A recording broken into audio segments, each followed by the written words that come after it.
É o ponto fundamental que tem aqui. Se não tiver o Rio São Francisco, não existe agricultura, não existe nada. Não tem nem como sobreviver aqui.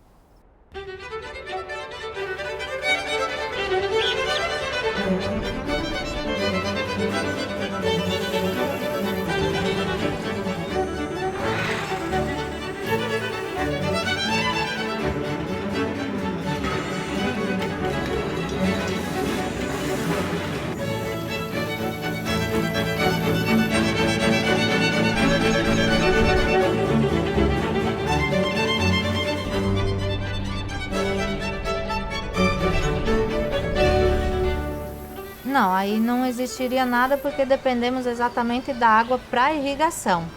Passamos aqui às vezes 3 anos sem chover. Um chuvisco, uma chuvinha a mais, mas não existiria nenhuma cultura se não existisse o Rio São Francisco.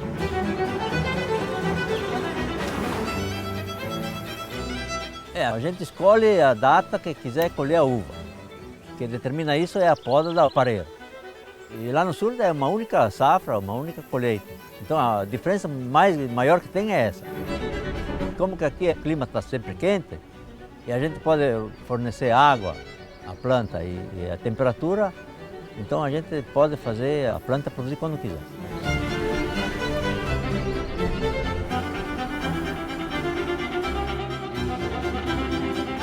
Regiões que têm o inverno no meio e tem uma safra só, é exatamente porque o inverno faz a paralisação da planta. Ela entra em repouso aí e estabiliza, ela não se movimenta, não brota nada.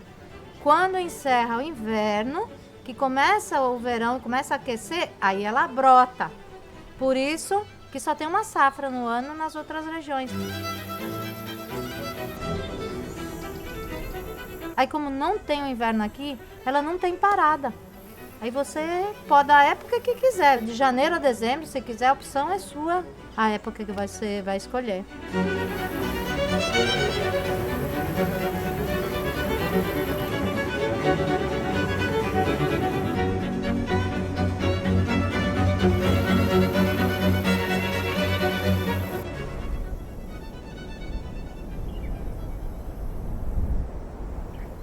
Bom, a história começou da seguinte forma. Eu e meu marido, nós morávamos no Rio Grande do Sul e trabalhávamos os dois numa outra vinícola, que era a Maison Forestier. Nessa época, foram enviadas umas uvas aqui de Pernambuco para lá e ele fez uns testes, umas microvinificações lá. E nesses testes, ele achou que o vinho aqui na região ia ser um vinho de muito boa qualidade. Aí foi se conversando sobre esse assunto e aí nasceu uma parceria daquela empresa com uma empresa aqui do Vale do São Francisco. Aqui, em 85, iniciou-se os vinhos engarrafados no Vale do São Francisco.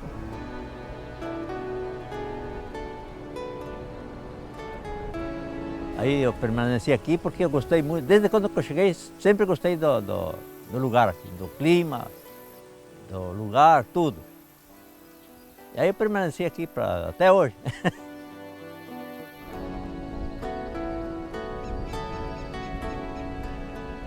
E aí em 92 nós adquirimos essa propriedade. Ela na época não tinha nada, ela era só no mato mesmo, na caatinga. Nós instalamos tudo, desde a energia elétrica, as primeiras posteações, a primeira construção até para morador, para funcionário, tudo fomos nós mesmos. E aí em 95 nós iniciamos o plantio com uvas de vinho. Em 98 nós fizemos a adega menor do que ela é hoje, fizemos um pequeno galpão onde a gente vinificou os primeiros vinhos. Na época foi um vinho Cabernet Sauvignon, foi nosso primeiro vinho e lançado em 98. Já nós tínhamos ideia de trabalharmos em orgânico. Nós sempre pensamos alguma coisa assim mais na natureza, na saúde. Iniciamos em 2004, até 2006 para fazer a conversão. recebemos o certificado com o IBD, Instituto Biodinâmico. Aí registramos em 2007 no Ministério da Agricultura nossos primeiros vinhos orgânicos e lançamos no mercado em 2008. Surgiram então no começo os vinhos orgânicos. O vinho orgânico, primeiramente, ele parte da matéria-prima que é a uva. Então a gente trabalha sem adição de produtos químicos sintéticos e também os defensivos são defensivos agroecológicos, não há agrotóxicos. Na parte do vinho, quando vai se elaborar o vinho, ele não diferencia tanto o processamento, só que você também só vai utilizar coisas naturais, a própria levedura, ela tem que ser livre de OGM, entre outras coisas. Percebemos que parece que concentra mais as características da uva, é como se ela retirasse melhor a característica que vem do solo, do clima, mais aromas. Isso a gente identifica, que a gente já tem uma ideia também entre uns e outros, fazemos as comparações. Então a gente percebe essa diferença. É claro que à primeira vista, assim, a pessoa que vai tomar, ela não sabe exatamente identificar se é orgânico ou não, por isso que há uma inspeção, uma auditoria. Todo ano nós temos uma fiscalização para a renovação do certificado.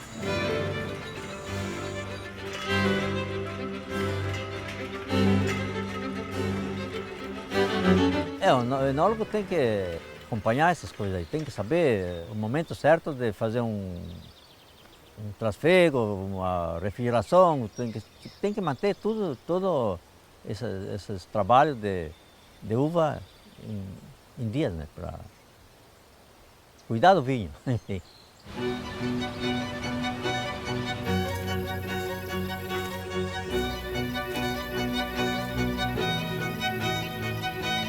Quando a gente produz um vinho, os trabalhos todos têm que ser feitos perfeito. Não pode ter demora para fazer esse trabalho, tem que ser feito na hora certa. Se deixar de fazer, o vinho não é mais o mesmo vinho.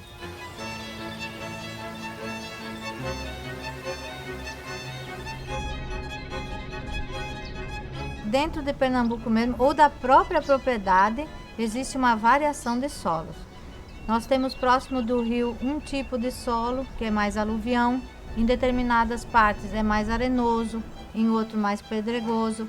Agora, o que eu percebo é o seguinte: qualquer solo, você vai trabalhando, vai aumentando a matéria orgânica e vai tornando próprio para qualquer cultura que se faça.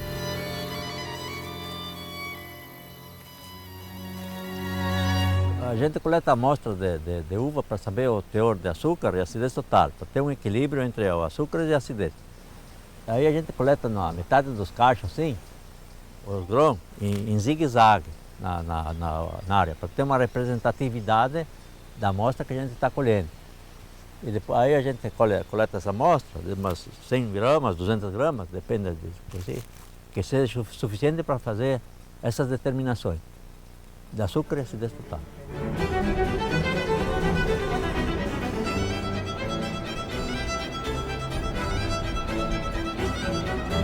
Pode-se pensar também que os solos não são tão férteis, mas você vai fertilizando. E aí, todas as nossas uvas, pelo que a gente percebe até hoje, elas têm muito boa qualidade. A uva sai muito bem, muito aromática, tanto a que temos aqui como em outro lote. Ela pode haver alguma variação, sempre dependendo desse tipo de terreno, mas com qualidade.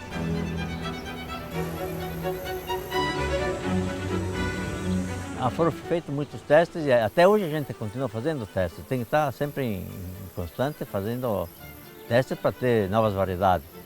Mas o que a gente cultiva hoje é Barbeira, Tempranillo, Sauvignon Blanc, essas são finas, uvas finas. E a gente tem uvas de mesa, Itália, Magna, mas é essas aí.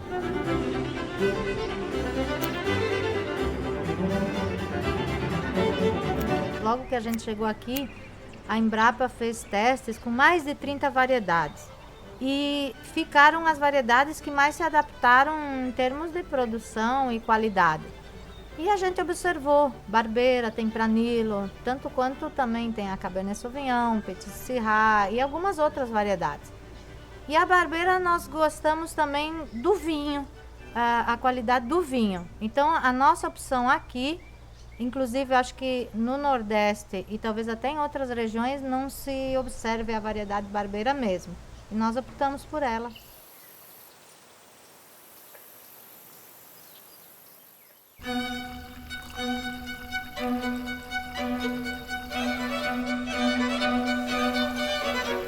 Aqui o tempo ele é praticamente constante, com poucas variações. Então a uva é o seguinte, você tem um tempo de repouso dela depois de uma colheita, que você dá para fazer adubações, para ela ter reservas para a produção de nova safra. Então esse período ele dura mais ou menos uns 30, 40 dias, é mais ou menos o que a gente deixa. Aí poda. Aí, dependendo da variedade, são 3 meses até a colheita e, no geral, são 4. A maioria das variedades são 4 meses. Por isso que a gente diz que dá 2 safras e meia no ano.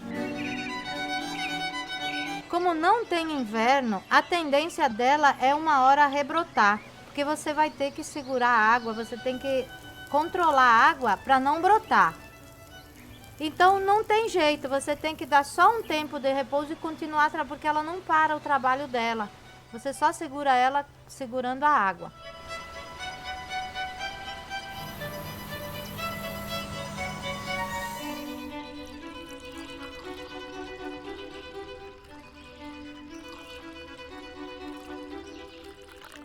Nós trabalhamos basicamente mais a região Nordeste. E temos um distribuidor em São Paulo hoje que lá trabalha só com nossos produtos orgânicos.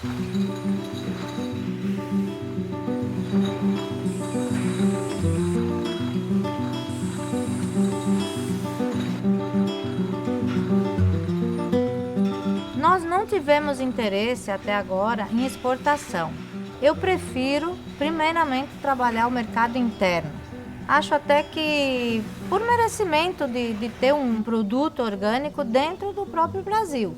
Já tive procuras, não só do vinho, como também dos sucos, até do suco de cana, porque a gente trabalha também com o suco de cana recentemente, mas eu não quero deixar de fornecer a clientes que eu já tenho no mercado interno para atender fora. Isso só se eu tiver um aumento de produção, se eu ampliar a área. Não tenho interesse nesse momento ainda.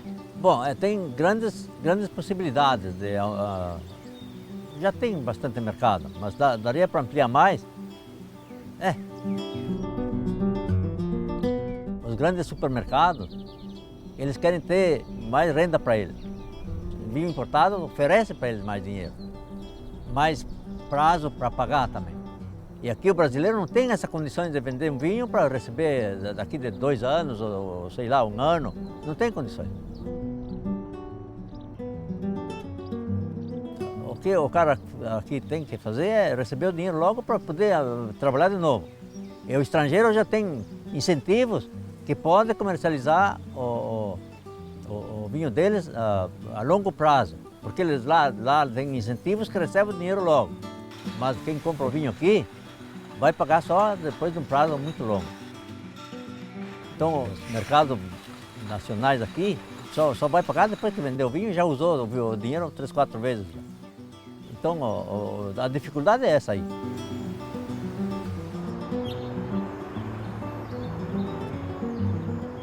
A cultura do vinho, ela vem crescendo, até porque são 30 e poucos anos que a gente tem vinho aqui no Vale de São Francisco. E a gente percebe, desde quando estivemos aqui no começo, um crescimento muito maior, até porque se tem os vinhos no Vale de São Francisco que não existiam. Então o pessoal também tem essa intenção de tomar o que é daqui, de perceber o que é da região, de valorizar o que é daqui. Então a gente sente esse acréscimo aqui mesmo, próximo, Petrolina, Recife. O pessoal percebe já a qualidade aqui do vinho da nossa região.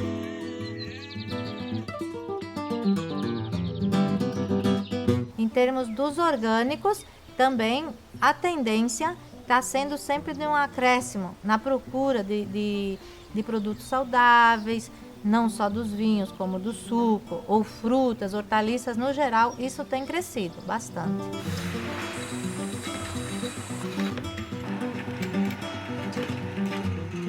Eu não pretendo crescer tanto em volume.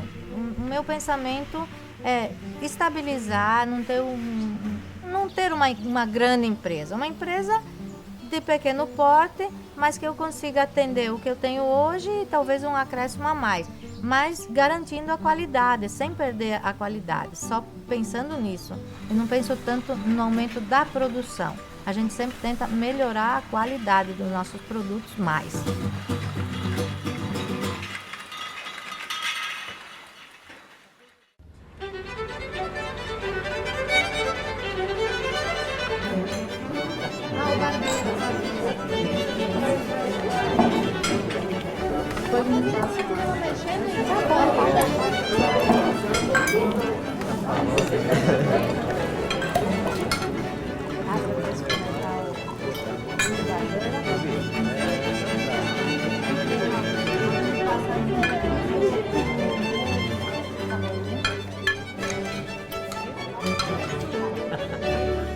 Eu sempre gostei. Ela no começo não gostava muito de estar aqui. Mas depois ela foi se aclimatando e aí eu dizia, não, mas é bom aqui, porque eu não queria de jeito nenhum ir embora daqui, porque desde o primeiro instante que eu cheguei aqui, eu gostei do clima, do lugar, de tudo. Eu demorei pelo menos uns 2 anos para começar a me adaptar. Mas depois que a gente se adapta e conhece as pessoas também, o pessoal aqui é muito acolhedor, aí você vai se acostumando.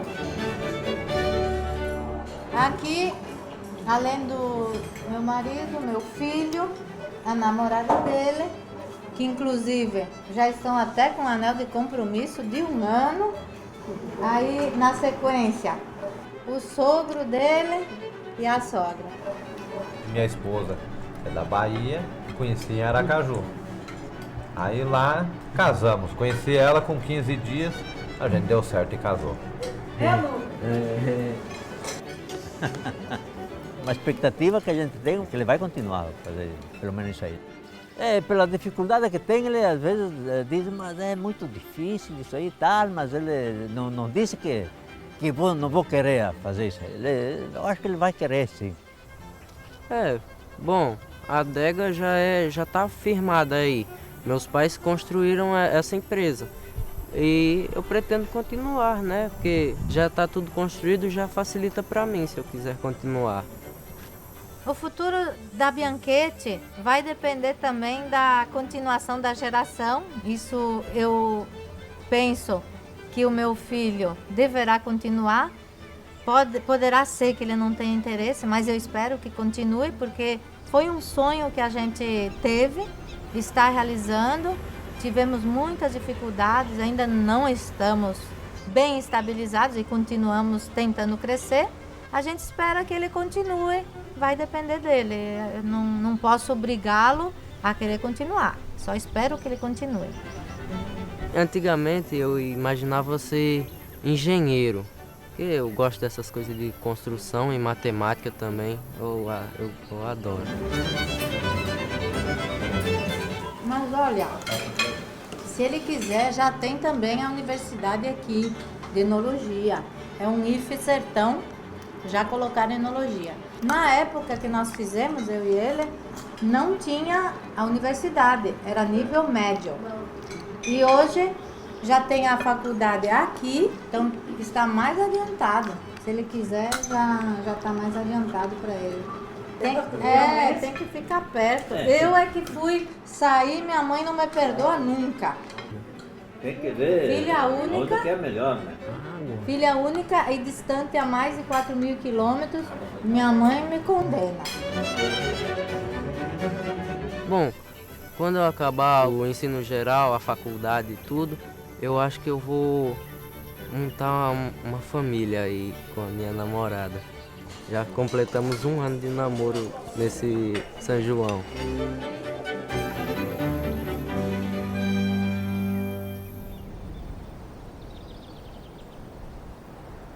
Não, hoje eu já estou praticamente instalado aqui e não vou mais voltar para lá. Porque depois daquele contrato da Foresteira, quando terminou, eles mesmo me propuseram, ó, se tu quiser ficar ali, tu pode ficar. Mas se você quiser voltar, o teu lugar está ainda aqui reservado. Então eu já decidi que ali eu ia ficar aqui mesmo. Daí eu disse que ia permanecer aqui e permanecer aqui.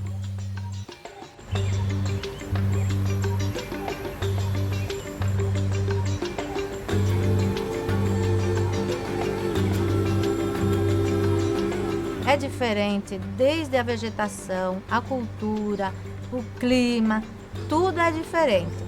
Agora, eu gosto do clima mais quente, também sou sincera a dizer que o clima frio não me faz muito bem, eu sempre tive um probleminha com frio, não gosto. Nesses 32 anos nunca mais voltei no inverno para visitar lá. Agora, quando eu chego lá, é onde a gente nasceu, onde eu tenho uma família. Bate uma dor quando a gente sai de lá, volta para cá e eu preciso de mais uns 20 dias a 30 para me readaptar. Mas eu fico dividida hoje e acho que não sairia daqui.